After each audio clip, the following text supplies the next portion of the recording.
Dans cette leçon et sur ce modèle ici, cette plaque, nous allons aborder la fonction révolution avec enlèvement de matière cette fois. Sur le plan de face, je clique pour ouvrir une esquisse et je l'oriente normal à moi. Je dessine pour commencer une ligne de construction passant par l'origine qui servira d'axe de révolution et un rectangle par sommet positionné à côté et aligné avec l'origine comme ceci. Je peux immédiatement dans l'onglet fonction activer la fonction enlèvement de matière avec révolution. Une visiométrique pour voir tout ça en 3 dimensions. Donc il a conservé un 180 degrés d'une opération précédente. Je vais plutôt mettre 360 degrés. Je clique dans le vide pour actualiser.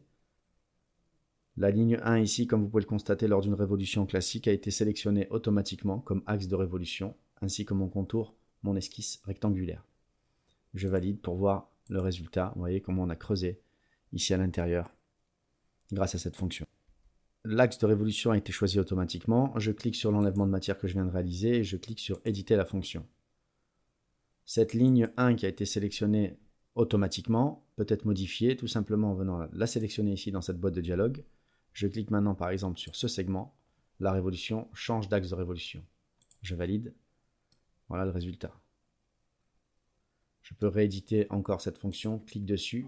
Clique éditer la fonction. La ligne 2 ici. Je clique dessus et je viens plutôt sélectionner cette ligne. La ligne 4, je valide. Encore une fois, on a pu réaliser une entaille en changeant la ligne de révolution.